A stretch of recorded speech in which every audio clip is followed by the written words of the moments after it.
What is going on, everyone? Welcome back to the Gloss Garage, where we make detailing simple. My name is Stock, and today I have something special for you all.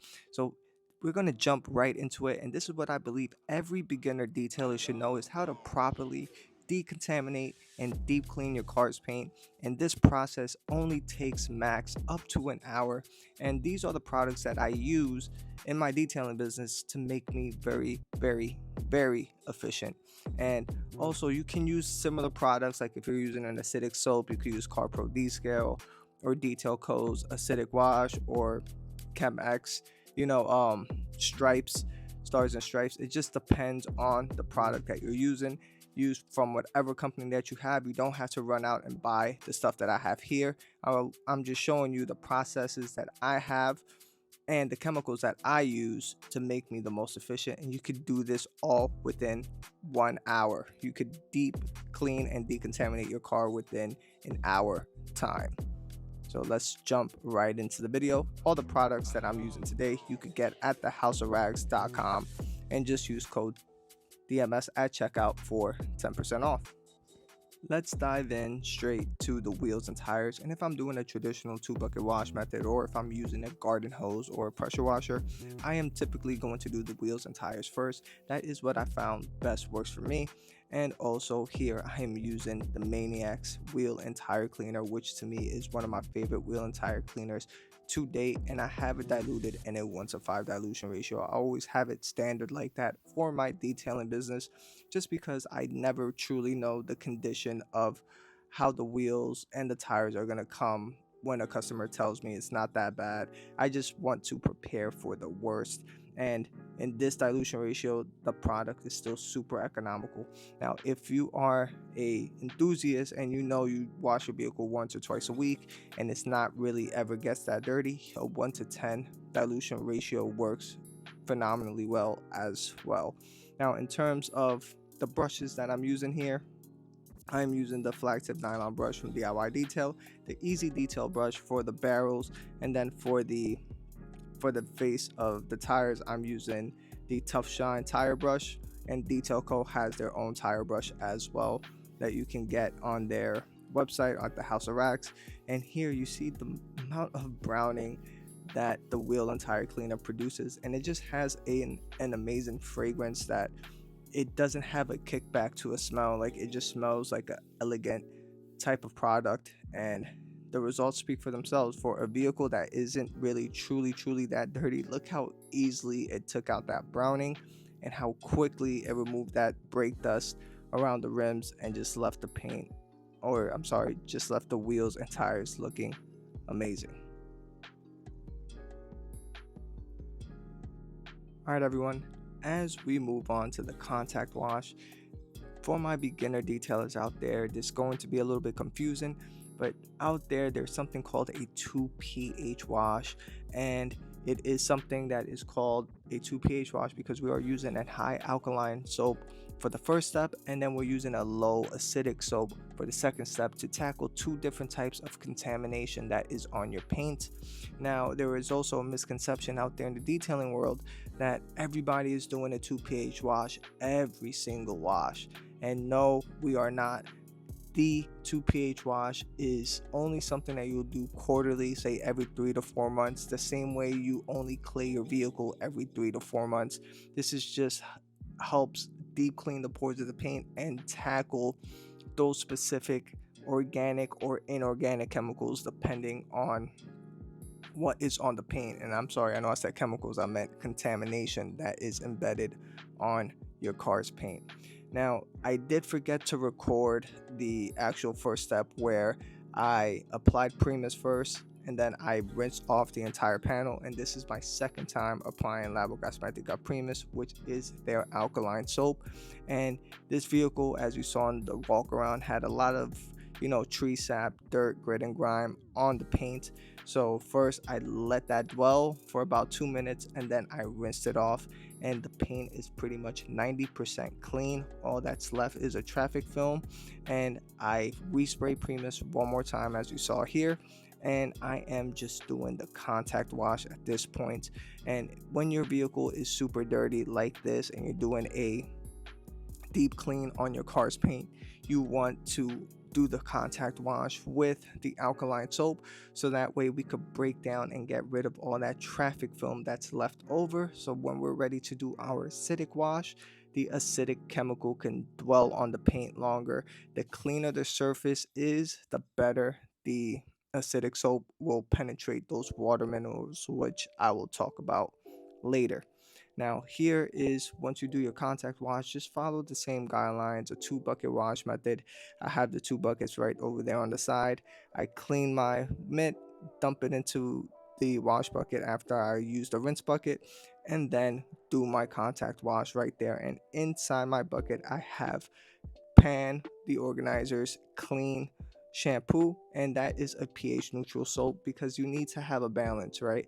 Once you're done using the alkaline soap, you want to bring down the chemical back to neutral. And I know I have a sticker right there on my actual joggers, but it's neither here or there. And yeah, so that is pretty much everything in a nutshell. First, you are using the alkaline soap, which you see here, and I'm doing the complete wash. Once I'm done with the contact wash, we'll talk about what the acidic soap tackles and what contamination it tackles, so that way you get a better, deeper clean on your vehicle. Now that we're done with the first part, which is doing the contact wash with the alkaline soap, here we are going to move on to the second step using the acidic soap, which here I have Labo Cosmeticas Purifica diluted 1 to 20. And here you will find out that everything else is a breeze, just because we don't have to do the 2 bucket method and have to dunk into the rinse bucket. Now the surface is completely clean. And what is the acidic soap doing in this case when we're deep cleaning the car's paint? It is attacking the lime scaling minerals that is on the paint, meaning the water spots and the water minerals that are clogging the paint. Now, if you do have a sealant or a ceramic coating, what's going to happen is when you have a coating and it looks like it's clogged and it's not beating anymore, you don't have the hydrophobics. That's because there's either contamination on the paint, which can either be, iron fallout or iron contamination, or it can be actual contamination from water spots, those water spot minerals that are etching itself into the paint. And what we're doing with the acidic soap is breaking down those lime scaling minerals that are clogging the pores of your paint, whether it is protected or not. This is something you really want to tackle because you don't want those water spot minerals to continue etching itself into your clear coat. Now, here you see that I'm not dunking back into the soap bucket or the rinse bucket um, because the paint is completely done. I am doing pretty much everything in one step. Now, if I need a little bit more lubrication, I'll just dunk into the wash bucket and then just continue around just to get more water. But that is it. There is no need to worry about having to dunk in after every panel. I'm just agitating the acidic soap in and let it do its job. Now here I am doing everything inside the shade. Everything works better in the shade, but Labo's products, their acidic soap and their alkaline soap are sun friendly. Just don't let it dry on the paint. And of course, I rather work in the shade because now it's starting to get warm out here in New York, and working outside you start sweating and start getting a headache. It's better to work in the shade overall, in my opinion. But that is pretty much the acidic soap. Everything else is pretty quick from here. Like I said before, it's just the only two differences is using an alkaline soap and the acidic soap, and now we're getting the car deep clean with just those two types of chemicals. So, for all my beginner detailers that are out there still with me here, we are almost done. We are just one step away, which here is the final step, in my opinion, especially for this vehicle because it wasn't heavily neglected.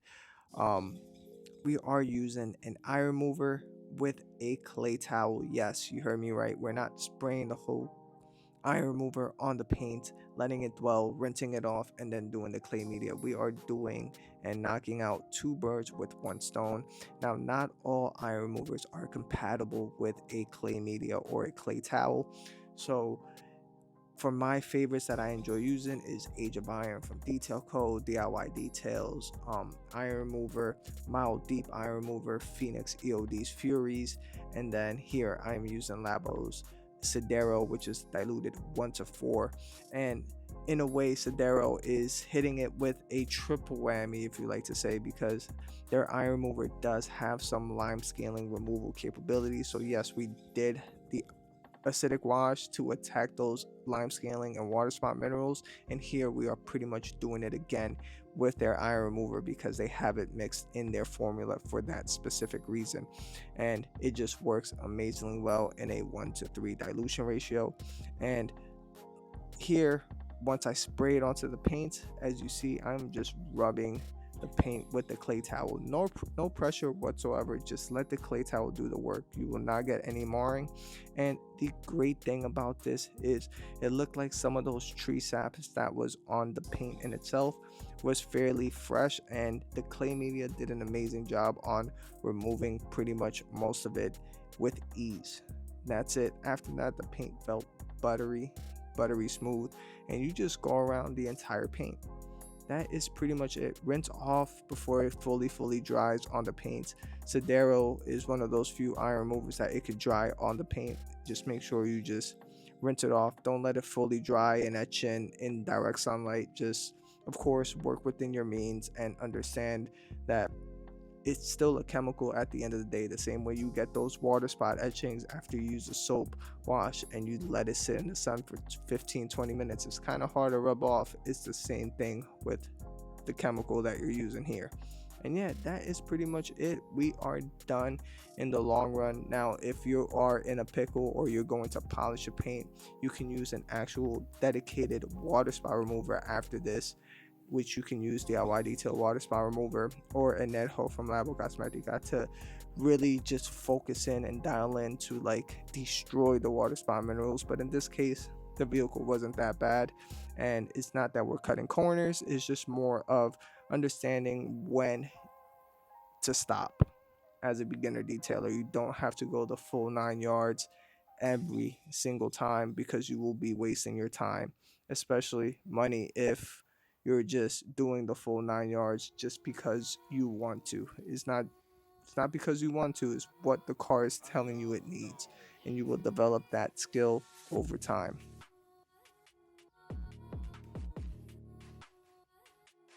So we are ready for our last standing protection, which is pretty much the cherry on top on any detail.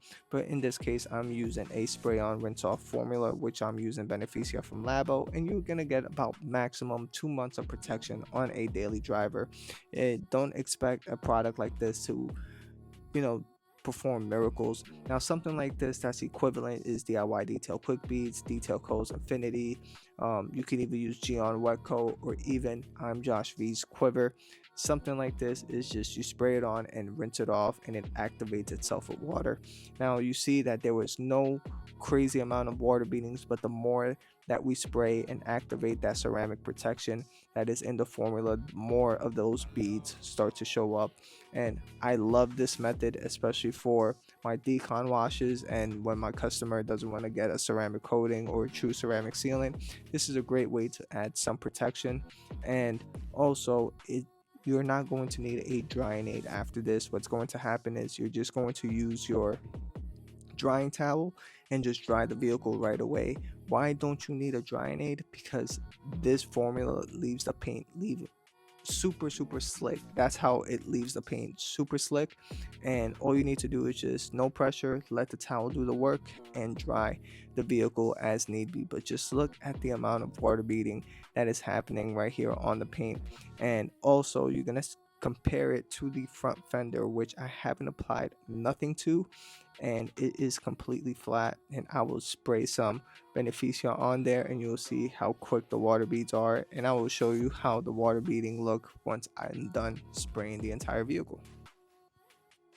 One important thing I did forget to mention about these spray on rinse off formulas is I love doing these for every single wash on any rim that I see or detail, even for my maintenance clients, because what it does, it helps prevent brake dust from sticking, and it adds some protection. It's something that you can do and use every single wash.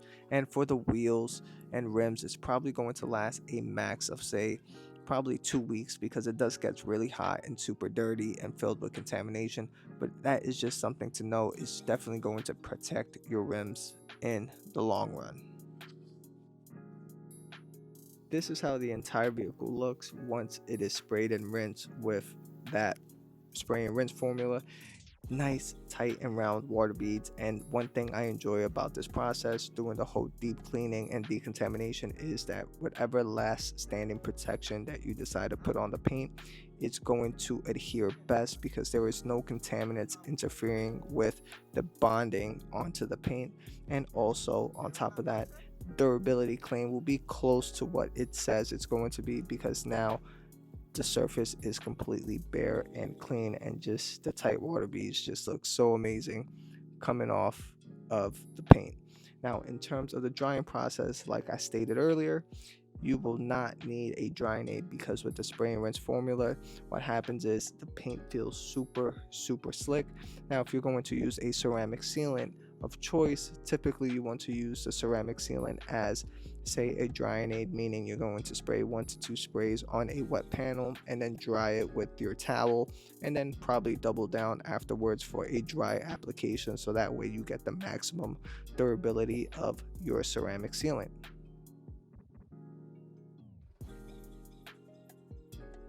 As for my tire dressing of choice, for this detail, I'm using DIY Details tire dressing. It is a water-based formula, and I love this type of tire dressing because you can apply it on a slightly wet tire, because it'll just mesh in with the water and just still adhere perfectly fine onto the tire in itself. And I just apply it wet.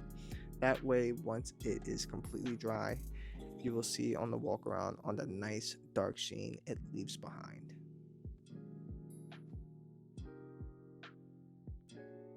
And here are the results for all my new beginner detailers out there. That's it. You've graduated. You've learned how to wash, clay, and deep clean your car's paint, all within 1 hour of your time, and get these exact results as you see right here. Super shiny, super glossy, and protected.